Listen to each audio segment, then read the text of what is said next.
Right, so hello and welcome back to Books and Things, and welcome to another video, and welcome to my February wrap-up. Today I'm going to be talking about all the books that I read in the month of February.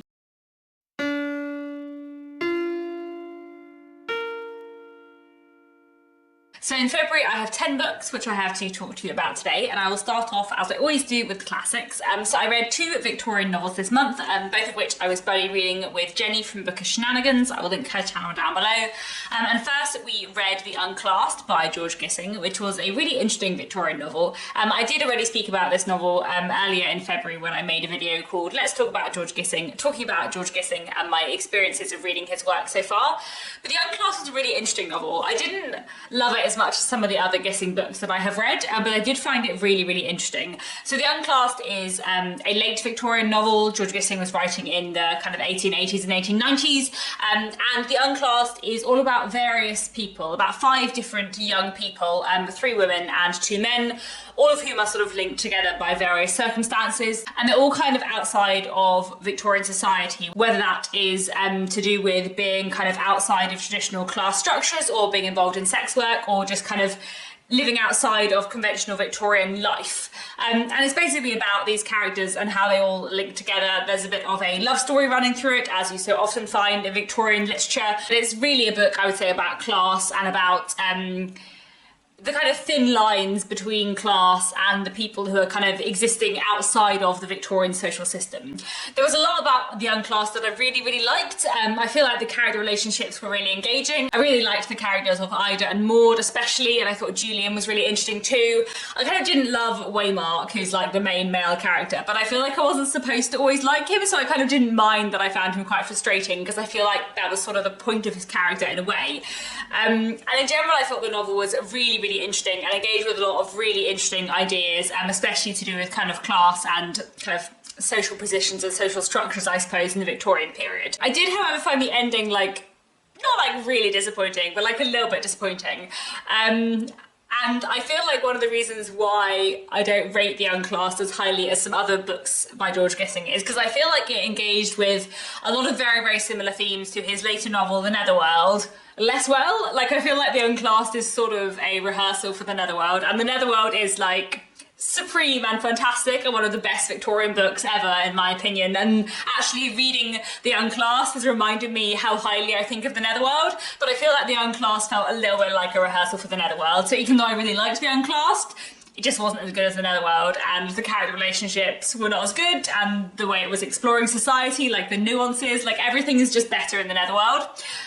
But I did really like The Unclassed, so I'm glad I read it. And it was nice to read it and really enjoy it, because the Gissing book I'd read before that, The Whirlpool, I didn't like that much, so it was good to read another Gissing and remind myself why I do love his writing. You know, I find his writing really accessible, really readable. I think he creates wonderful characters, but I just don't think The Unclassed was quite as good as The Netherworld or a few of his other books. But there we go, it's still a really interesting read, and I'm really glad that I finally read it. And then the other Victorian book I read in February was The Law and the Lady by Wilkie Collins, which I finished 2 days ago. I actually finished it on the 1st of March, but we'll just include it in my February wrap-up because I read the bulk of it in February.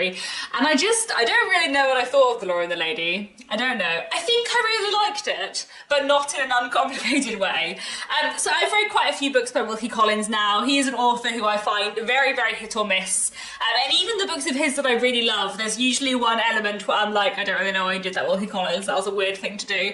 In general, I'm not 100% confident of my enjoyment of Wilkie Collins. I really, really like his writing style, but I find his plots I don't know how I feel about them. And The Law and the Lady I sort of really liked. I think I do really like it, but I also feel a bit confused and conflicted about it. The Law and the Lady is, I think, from the 1870s, and it has this really strong dramatic opening where we're following a young woman on her wedding day. She's literally just got married, and then a few days after her marriage she discovers that her husband has some big secret. Everything goes on from there, and it ends up with her getting caught up in this mystery that she is trying to solve. And this leads her into meeting various different individuals, including a man called Miserrimus Dexter, who is probably the other main figure in the novel. So there's a lot about about The Law and the Lady that I really, really liked. I would say basically that like the first quarter and the last quarter were like 5-star reads for me, and the middle was not.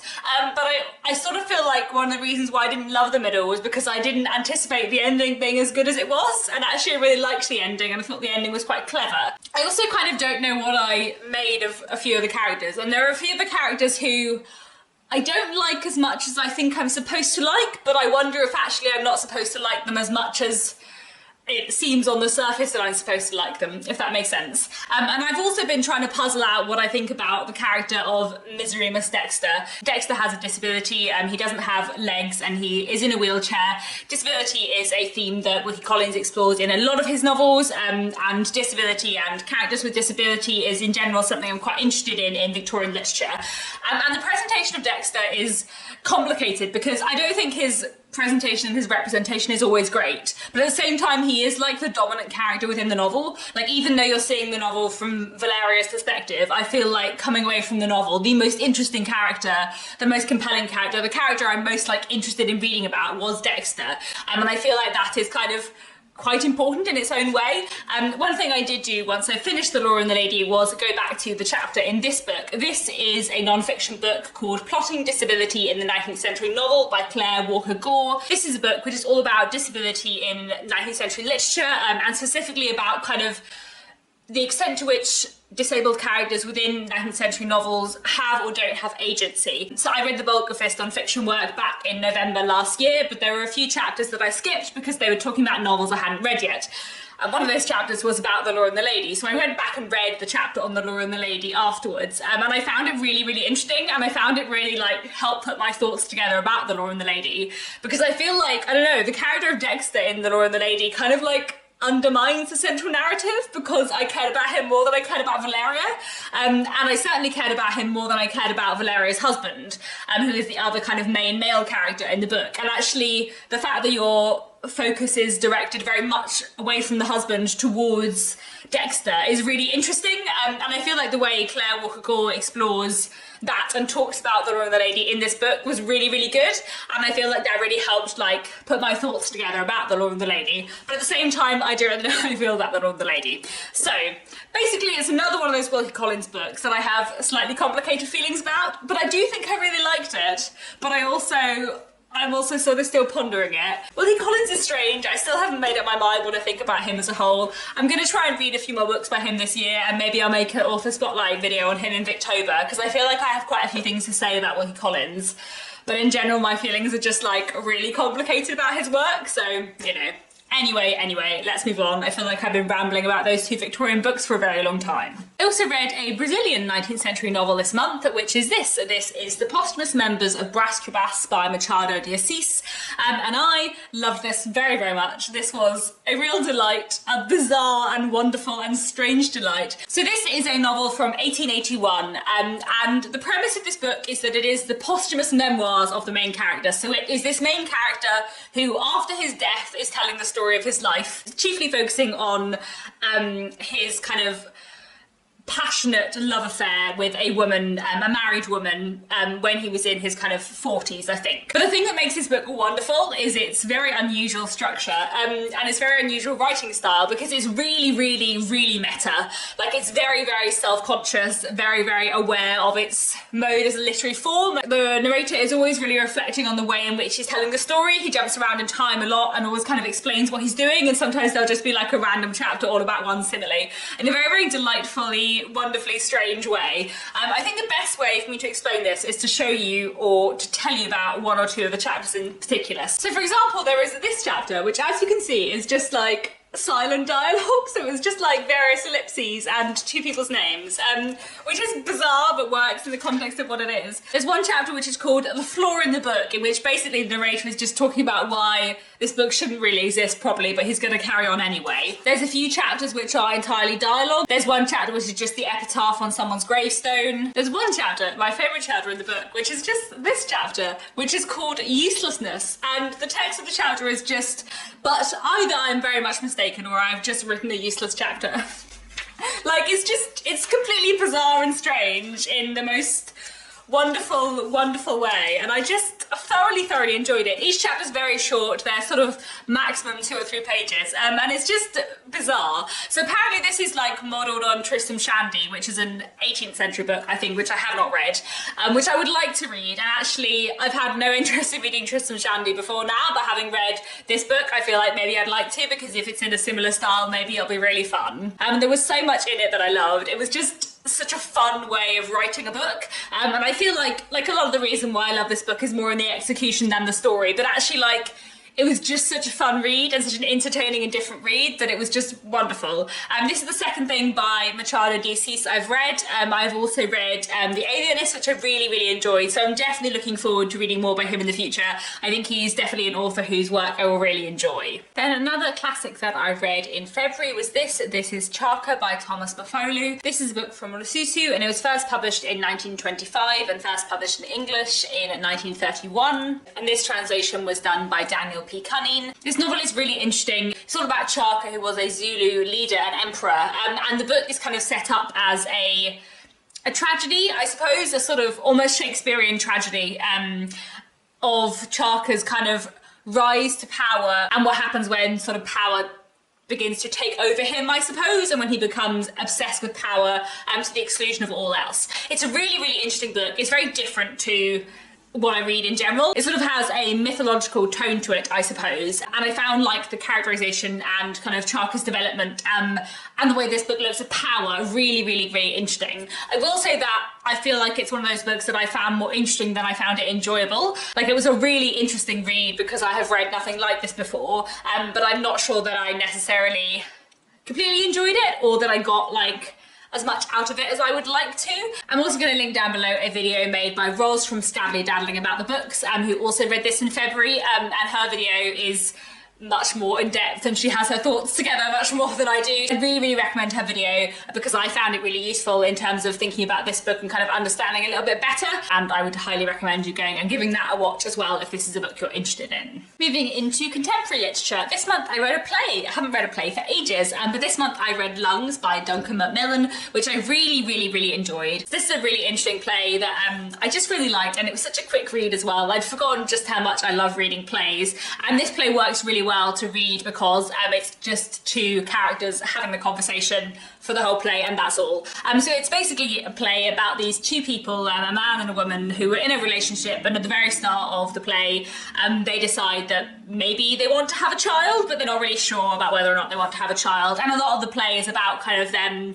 going back and forth between whether or not they should have a child and their kind of journey through that, I suppose, as well as kind of about their relationship as a whole. But it also touches on a lot of other issues to do with kind of like growing up and climate change and the world as a whole. There are lots of jumps in time, but you don't actually like properly see the jumps in time. The conversation just changes. So the characters are moving from place to place and from year to year, but they're just carrying on the conversation like in full flow all the time. But despite that, you do always know when there's been a time shift, which is really clever and really fun. So I really enjoyed this. It was a really quick and easy read, and I really recommend it. It was really nice to read a play as well, just because I'd forgotten how much I love reading them. Hopefully sometime I'll try and see this on stage, but it is well worth a read as well. Then I also read Heaven by Mako Kawakami, and this one was translated by Sam Bett and David Boyd.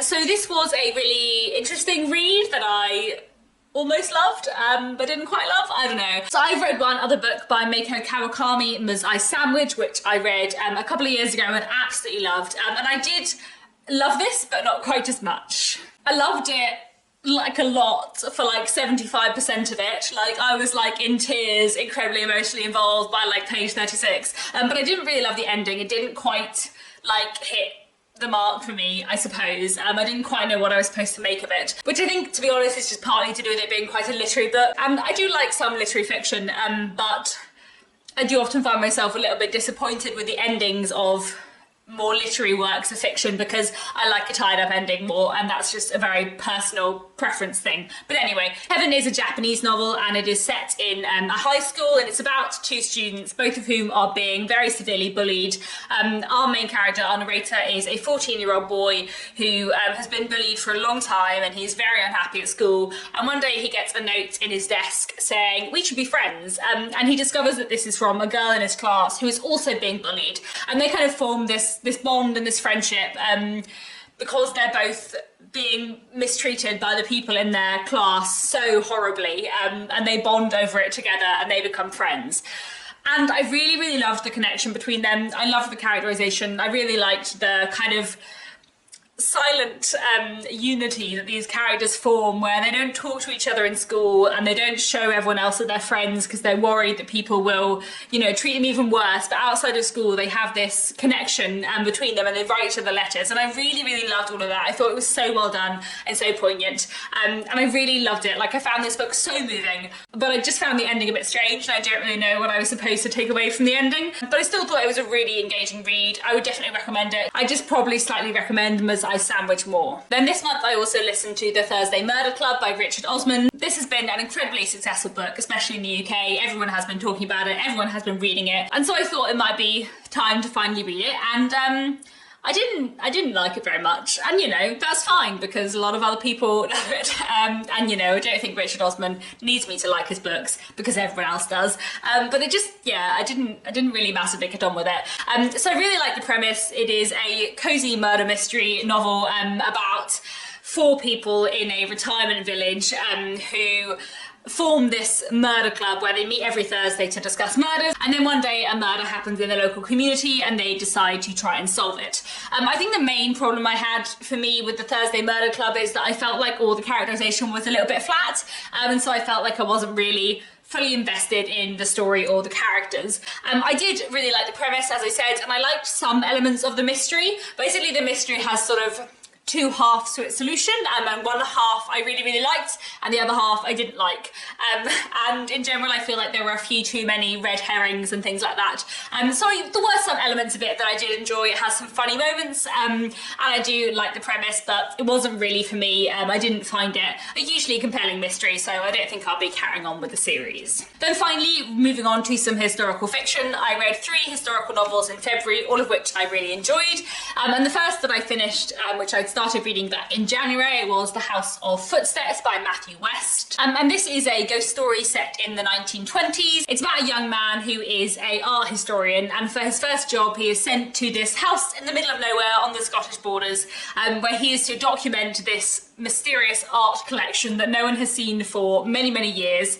And so he comes to this house, he meets Victor, who is the kind of head of the household. He meets the servants and he begins to catalogue this art collection, which he soon begins to discover is like full of artworks depicting kind of violence and pain and suffering and like atrocities, which is a very kind of horrible thing to work on, but at the same time other weird things are happening. He constantly has this kind of like underlying headache. At night time when he's trying to sleep, he hears footsteps walking around the house, and he also meets a young woman who is living in the house called Amy, who seems like she may be kept there against her will, and everything kind of goes on from there, and it is mysterious and spooky and so atmospheric. I feel like all the correct like boxes of atmosphere were really ticked in a way that I really thoroughly enjoyed. I really love a good historical ghost story, and I feel like this was no exception. I feel like the way the darkness like ramped up slowly was exactly what I liked. So I really, really enjoyed this one. Definitely one that I would recommend if you like a good ghost story,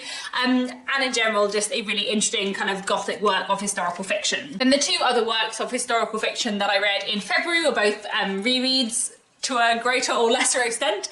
So the first was this is Gifts by Liz Hyder. I feel like I've been talking about this a lot lately, but it is fantastic and truly amazing, and you should all read it. So I feel like I need to talk about it a lot because it's amazing. So this is a book which is published by Manila Press, which is part of Bonnie Books UK. I used to work there, so I worked on this book a while ago as an assistant editor. So I read this in full 2 years ago, and then I read kind of bits of it in the year following that, but I hadn't read it in full for quite a while, and then I reread it in full in its kind of finished version rather than its original draft this last month, and I just adored this. This is so entirely my kind of book, and I highly recommend it because I feel like if you enjoy the kind of historical fiction I enjoy, then you will love this a lot. This is a fantastic book set in the Victorian period in the 1840s. We're following various different characters who are all linked together by these kind of rumours of 4 fallen angels, and the book begins with one of our characters sprouting wings, and everything kind of goes on from there. It's just a fantastic book. The characters are amazing, the pacing is wonderful, the writing is beautiful. The way this looks at like gender and religion and class and kind of social issues in the Victorian period, like everything about this book is so good, and I just love it, guys. I love it very, very, very much, and I highly, highly recommend it. I feel like I just want to talk about this book a lot because it is truly wonderful, and yeah, it's so good. It's so good. So good. The other thing that I reread in February was this. This is The Watchmaker of Filigree Street by Natasha Pulley. I did make a whole video about this, which was up last week, vlogging my experiences of rereading this book, so I will link that down below. It is full of spoilers, but if you've already read this book, I will link that in the description. This is one of my favourite books of all time, and it's been, I don't know, 3 or 4 years since I last read it, and it was such a joy to reread. I actually listened to this on audiobook, and I just loved rereading it. It was such a comfort read for me because I just love this book and the characters so much, and this is just one of my absolute favourite books. So this is a historical novel with some kind of supernatural elements. It is set in 1880s London, and we're following a young man called Thaniel, who is a clerk in the civil service, and one day someone leaves a watch in his room, and he doesn't know where this pocket watch has come from. He's never seen it before, but it ends up, through various circumstances, saving his life, and that leads him to find the maker of this watch, a man called Katamori, who is a Japanese man living in London. And when Thaniel meets Katamori, his life kind of changes course, and everything goes on from there.